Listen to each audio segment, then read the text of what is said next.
लाडक्या बहिणीला 25,000 रुपये मिळणार। अर्थमंत्री अजितदादांनी घोषणा केली, लाडकी बहीण योजनेचं बँकेत खातं उघडलं असेल तर 10,000 रुपये ते 25,000 रुपयाचं वेगळं अनुदान मिळणार। एप्रिलचा हप्ता मार्च मध्येच मिळणार। यादी फायनल, पण 10वा हप्ता सर्व बहिणींना मिळणार नाही। तसेच हे 25,000 रुपयाचं अनुदान देखील सर्व महिलांना मिळणार नाही। महिलांसाठी दादांनी केली विशेष योजना सुरू। महिला सक्षमीकरणाचं एक मोठं पाऊल आहे। लाडकी बहीण योजनेचं अकाउंट उघडणाऱ्या बहिणींना बँक 10 ते 25,000 रुपयाचं देणार आहे आणि त्यांना त्यांच्याप्रमाणे कुणाला 10,000 कुणाला 25,000। लाडक्या बहिणीला एप्रिलचा हप्ता 2100 रुपये आणि त्यासोबत 25,000 रुपयाचं विशेष अनुदान आता मिळणार आहे। 25,000 रुपयाचं अनुदान सर्व बहिणींना मिळणार नाही, यासाठी तुमचं खातं या बँकेत असणं गरजेचं आहे।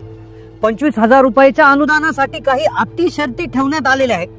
कोणत्या बँकेत खाते असल्यावर हे 25,000 रुपये मिळणार आणि त्यासाठी कोणते नियम आहेत, 1 मिनिटात लगेच पहा। एप्रिलचा म्हणजेच 10वा हप्ता आता सरसगट मिळणार नाही, त्यासाठी आता वेगळे नियम लावण्यात आलेले आहेत। पूर्वी 4 चाकी गाडीचा नियम होता, आता इन्कम टॅक्स म्हणजेच आयकर विभागाचा नियम आलाय। आता त्या नियमानुसार बहिणी अपात्र होणार। तब्बल 10 लाख लाडक्या बहिणी अपात्र ठरण्याची शक्यता आहे, कारण आता लाडक्या बहिणींचं आयटी खातंही तपासलं जाणार असल्याचं समजतंय। सरकारचा हा एक अत्यंत महत्वाचा मोठा निर्णय समोर येतोय। ज्या बहिणींचं आधार कार्ड बँक खात्याला व्यवस्थितपणे लिंक आहे त्या बहिणीला एप्रिलचा हप्ता 2100 रुपयाप्रमाणे मिळणार आहेत। तसेच 25,000 रुपये मिळवण्यासाठी आता महिलांना या बँकेत खातं उघडावं लागेल। 10व्या हप्त्यासाठी पात्रतेचे निकष आता खूप कडक पद्धतीनं चेकिंग होणार आहे। बहिणींनी आता सावध होऊन जायचं आहे, कारण की आता सर्वांना आपोआप 10वा हप्ता जमा होणार नाही। एक काम तुम्हाला अर्जंट करावं लागणार आहे, कारण की एप्रिलच्या हप्त्याच्या यादीमध्ये नंबर लावण्यासाठी तुम्हाला आता हे 2 कागदपत्र आणि हे महत्वाचे 4 नियम पाळावे लागतील। पूर्वी 4 चाकी गाडीचा नियम होता, पण आता नियम बदलला आहेत। लाडकी बहीण योजनेमध्ये आम्ही दुरुस्ती करणार आहोत, गरजू महिलांना पैसे देणार, अजितदादांनी दिली माहिती। कधी कधी योजना येते, परंतु त्याच्यामध्ये काही गोष्ट लक्षात आल्यानंतर काही आपण दुरुस्ती करतो। आम्ही दुरुस्त करणार आहे, त्याच्यामध्ये बंद करणार नाही, त्याच्यात कुठेही गरीब महिलांच्यावर अन्याय करणार नाही। ज्या महिलांना अजूनही फेब्रुवारी, जानेवारी, मार्च असे मागचे हप्ते राहिलेले आहेत, मागचे हप्ते मिळाले नाही, त्यांच्यासाठी महिला व बाल विकास विभागाकडून एक परिपत्रक आलेलं आहे। अर्ज मंजूर होऊन हप्ते जमा झाले नाही, त्या बहिणींनी नेमकं काय करायचं आहे। मोबाईलवर एक गोष्ट जर त्यांनी केली तर त्यांना 48 तासात मागचे हप्ते जमा होतील, याची माहिती व्हिडिओमध्ये तुम्हाला 2 मिनिटाच्या आत देण्यात येणार आहे। पण आता या बहिणींची योजना बंद होणार।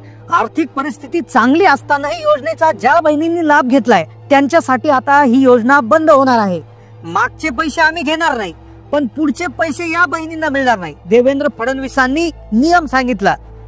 योजना घोषित केली त्यावेळेस जे निकष होते त्या निकषांपेक्षा वेगळं ज्यांनी अर्ज केला त्यांच्यावरच ही कारवाई होते आहे। आता एप्रिलचा 10वा हप्ता मिळवण्यासाठी तसेच 25,000 रुपयाचं अनुदान खात्यात येण्यासाठी हा व्हिडिओ मध्ये तुम्हाला अत्यंत महत्त्वपूर्ण माहिती सांगितली जाणार आहे। हा व्हिडिओ 2 मिनिटं पाहिला तर 25,000 रुपये कसे मिळवायचे हे तुम्हाला लगेच समजून जाणार आहे।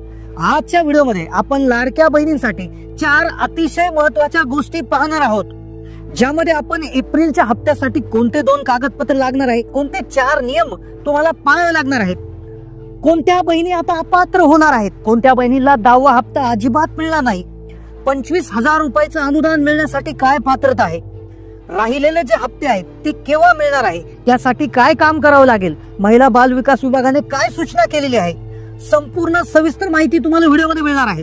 फक्त 2 मिनिटं जरी तुम्ही हा व्हिडिओ पाहिला तर 25,000 कसे मिळवायचे हे तुम्हाला समजून जाणार आहे। एप्रिलचा हप्ता मार्च मध्येच ऍडव्हान्स देण्यासंदर्भात निर्णय आता झालेले आहे। लाडक्या बहीण योजनेसाठी 36,000 कोटीचा निधी 2025-26 वर्षासाठी मंजूर करण्यात आलेला आहे। आता कोणत्याही क्षणी एप्रिलचा हप्ता खात्यात जमा झाल्याचा मेसेज येणार आहे, पण लाडकी बहीण योजनेसंदर्भातले जे नियम होते त्या नियमांमध्ये आता बदल झालाय। योजनेमध्ये दुरुस्ती होणार आहे, महिलांची नावे घालणार आहे, यादी सुधारित पद्धतीने तयार होत आहे। आता लाडकी बहीण ज्या घरामध्ये कोणाकोणाच्या नावावर गाडी आहे, 4 चाकी वाहन आहे, आता त्यांचा आधार नंबर जरी टाकला तर सर्व डिटेल्स आता येत आहेत। आरटीओ विभाग, राज्य परिवहन विभाग जो आहे त्यांच्याकडून आता जो डेटा आहे, जी माहिती आहे ती महिला बाल विकास विभागाला दिली आहे। म्हणजेच ज्या बहिणींच्या घरामध्ये गाडी आहे त्याची माहिती आता महिला बाल विकास विभागाला मिळालेली आहे। त्यावरनं आता लाडकी बहीण योजनेतून नावं वगळण्यात येणार आहे. सुरुवातीला आता 4 चाकीचा नियम होता. 4 चाकीच्या नियमानुसार बहिणींना फेब्रुवारीचा हप्ता मिळाला नाही, जानेवारीचा मिळाला नाही, म्हणजे महिलांची नावं आता रद्द झालेली आहेत. पण आता इथून पुढे देखील अजून जास्त महिलांची नाव रद्द होतील, कारण की एक नवा नियम आलाय, तो म्हणजे इन्कम टॅक्स म्हणजेच आयकर विभागाचा नियम आलाय. आता तुमच्या पॅन कार्ड वरती कळणार आहे की तुम्ही जर टॅक्स भरत असाल, तुम्ही चांगल्या पगाराची नोकरी करत असाल आणि त्यामुळे तुम्ही आयकर भरत असाल, इन्कम टॅक्स भरत असाल, तर तुमच्या पॅन कार्ड वरून आयकर विभागाकडून माहिती घेतली जाणार आहे आणि ज्यावरनं तुमचंही नाव आता योजनेतून रद्द करण्यात येणार आहे. अपात्र लाडक्या बहिणींना आता कुठल्याही प्रकारे योजनेत सामावून घेतलं जाणार नाही, दुरुस्ती आता होणार आहे. सगळ्यात महत्वाची गोष्ट, आता तुम्हाला 2 कागदपत्र सादर करावे लागणार आणि 4 नियम जे आहे ते पाळावे लागणार. कोणते 2 कागदपत्र आणि कोणते 4 नियम लगेच जाणून घेऊयात. आणि त्यानंतर लगेच 25,000 रुपयाची जे अनुदान आहे ते मिळण्यासाठी कोणत्या बँकेत खातं खोलावं लागेल, कोणत्या महिलांना 25,000 मिळणार, अतिशय महत्वाची माहिती. आता लक्षपूर्वक ऐका, 2 कागदपत्र कोणाला लागतील की जसं तुम्हाला माहिती आहे की जून, जुलै, ऑगस्ट मध्ये तुम्ही जर हा फॉर्म भरला असेल तर त्या फॉर्म मध्ये रेशन कार्ड संदर्भात एक नियम काढला होता किंवा रेशन कार्ड हे कागदपत्र जमा करण्यास सांगितलं होतं. आता रेशन कार्ड 3 प्रकारचे येतात, त्यामध्ये पांढरं, पिवळं आणि केशरी. आता ज्यांचं पिवळं आणि केशरी आहे त्यांना प्रॉब्लेम नाही, पण ज्या महिलांचं रेशन कार्ड पांढरं आहे तर त्यांची विशेष पद्धतीने पडताळणी होणार, त्यांच्या उत्पन्न संदर्भात चौकशी होणार आहे. आता पांढरा रेशन कार्डाचा मुळात अर्थ काय होतो की असं कुटुंब आहे की ज्याचं उत्पन्न जास्त आहे, ज्याच्याकडे शेतजमीन जास्त आहे, मग त्या कुटुंबांसाठी आता उत्पन्नाचा दाखला हे प्रमुख कागदपत्र त्यांना लागणार आहे. इथून पुढे ज्यांचं पांढरं रेशन कार्ड आहे आणि ज्यांचं उत्पन्न जास्त आहे तर त्यांना 2.5 लाखाच्या आत उत्पन्न असणारा उत्पन्नाचा दाखला हा सादर करावा लागू शकतो. दुरुस्ती होत आहे, योजनेचे निकष बदलत आहे, 10वा हप्ता येणार आहे, त्यामुळेच आता उत्पन्नाचा दाखला देखील तुम्हाला जमा करावा लागू शकतो. हा उत्पन्नाचा दाखला काढत असताना आता जे फायनान्शियल इयर आहे, आर्थिक वर्ष आहे 31 मार्चला संपणार आहे. पुढचं फायनान्शियल इयर 1 एप्रिल 2025 पासून 31 मार्च 2026 पर्यंत असेल. तर या कालावधीमधला नवा उत्पन्नाचा दाखला 2.5 लाखाच्या आतमधला हे कागदपत्र तुमच्याकडून आता मागवलं जाऊ शकतं. येणाऱ्या 5 ते 6 दिवसात तुम्हाला पात्रता सिद्ध करण्यासाठी वेबसाईटवर हे कागदपत्र अपलोड करावं लागेल, त्यामुळे नक्कीच तुम्ही हे कागदपत्र काढून घ्या. आता राहिला प्रश्न पिवळं आणि केशरी रेशन कार्ड धारकांचा. तर पिवळं आणि केशरी रेशन कार्ड धारकांचा उत्पन्नाचा दाखला त्यांना लागणार नाही, पण त्यांच्यासाठी 4 चाकी वाहन असेल किंवा त्यांच्या घरात कुणी आयकरदाता असेल किंवा त्यांच्या घरामध्ये कुणी सरकारी नोकरदार असेल किंवा भरपूर मोठी प्रॉपर्टी असेल तर त्या केसमध्ये देखील त्यांच्याकडून उत्पन्नाचं प्रमाणपत्र म्हणजे उत्पन्नाचा दाखला मागवला जाऊ शकतो. त्यामुळे सर्वांनीच हा उत्पन्नाचा दाखला काढून घेतलेला चांगला राहील. येणाऱ्या काळात जर मागणी झाली तर तुम्हाला हे कागदपत्र लागणार आहे. दुसरं कागदपत्र जे असणार आहे ते म्हणजे तुमचं रेशन कार्डच असणार आहे. रेशन कार्डची ई-केवायसी आता तुम्हाला करून घ्यायची आहे. ई-केवायसी साठी तुमच्या रेशन कार्डवर असणाऱ्या सगळ्या सदस्यांना घेऊन तुम्ही रेशन दुकानावर जाऊन तिथे 4G ई-पॉस मशीनवर अंगठा ठेवून एक प्रकारची ई-केवायसी करायची आहे. ही केल्याशिवाय तुम्हाला हप्ता पुढचा मिळणार नाही हे देखील आता समजलं आहे. आता या 2 गोष्टी झाल्या. आता 4 नियमांमध्ये पूर्वीचेच नियम आहे, ज्यामध्ये 4 चाकी गाडी नसली पाहिजे, उत्पन्न 2.5 लाखाच्या आत असलं पाहिजे, कुठे सरकारी नोकर नसावा, आयकरदाता नसावा, हेच नियम आहेत. नियमांमध्ये बदल नाही, पण कागदपत्रांची पूर्तता आता अशा प्रकारे करावी लागू शकते. आता 25,000 रुपयाचं अनुदान कोणाला मिळणार? 25,000 रुपयाचं अनुदान कोणाला मिळणार?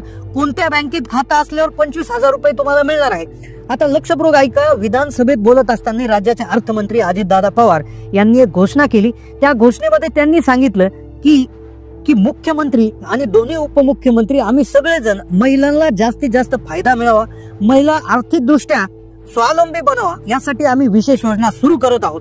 आणि त्यांनी एक महिला सक्षमीकरणाचं एक मोठं पाऊल उचललंय, ज्याचं विधान परिषदेमध्ये त्यांचे गटनेते आहेत प्रवीण दरेकर म्हणून, तर त्यांनी एक घोषणा देखील केलेली आहे. ते असं म्हणाले की लाडकी बहीण योजनेचं अकाउंट उघडणाऱ्या बहिणींना एक बँक आहे, ज्या बँकेचं नाव आहे मुंबई बँक.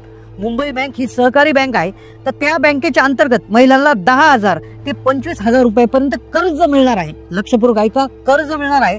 म्हणजेच काय की ज्या बहिणींचं खातं मुंबई बँक मध्ये आहे तर त्या बँकेमध्ये ज्या बहिणींचं खातं असणार आहे तर त्यांना 10 ते 25,000 रुपयाचं कर्ज मिळेल आणि त्या कर्जाचा हप्ता भरायची गरज नाही. तो हप्ता तुमच्या लाडकी बहीण योजनेचा जो इथून पुढे हप्ता येणार आहे 1,500 रुपयाचा, तर त्यामधनं तो हप्ता तुमचा जमा केला जाणार आहे. म्हणजे एका दृष्टीने तुम्हाला ऍडव्हान्स मध्ये हे 25,000 रुपये मिळतील आणि ज्याद्वारे तुम्ही कुठलाही तुमचा छोटा व्यवसाय उभारू शकता किंवा तुमचा आधीच्या चालू व्यवसायासाठी ते भांडवल म्हणून वापरू शकता. तर अशी एक विशेष प्रकारची अनोखी योजना सुरू करण्यात आली आहे. अजितदादांनी हेही सांगितलं की इतरही बँकांनी या धर्तीवर महिलांना कर्ज देणं आता सुरू केलं पाहिजे असं आवाहन देखील केलेलं आहे. आणि त्याविषयी देखील एक विशेष योजना लवकरच येणार आहे.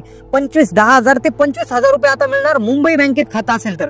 आता बाकीच्या बँकांसाठी देखील अपडेट येतील, अशा योजना सुरू होतील. त्याविषयी अपडेट आपण आपल्या चॅनलच्या माध्यमातून देणार आहोत. नक्कीच महिलांसाठी मोठं पाऊल उचललं गेलंय. आर्थिक सक्षमता येण्यासाठी मोठं पाऊल उचललं गेलंय. तर बऱ्याचशा संस्था आहेत, महामंडळ आहेत, बँक आहेत, यांच्या माध्यमातून अनेक योजना महिलांसाठी आता इथून पुढे येणार आहेत. आर्थिक वर्ष नेटकं सुरू झालेलं आहे. तर त्या योजनांच्या माहितीसाठी तुम्हाला फक्त चॅनलला सबस्क्राईब करून ठेवायचं आहे, बेल नोटिफिकेशन दाबून ठेवायचं आहे, आलेला प्रत्येक व्हिडिओ लक्षपूर्वक पाहायचा आहे. कारण की आम्ही तुमच्यासाठी मोफतपणे सगळ्यात जलद माहिती देत असतो. आमच्या चॅनलचा उद्देशच आहे की महिलांचा जास्तीत जास्त फायदा व्हावा. त्यामुळेच तुम्ही चॅनलला सबस्क्राईब करा. जास्तीत जास्त माता भगिनीला हा व्हिडिओ शेअर करायला देखील विसरू नका. धन्यवाद.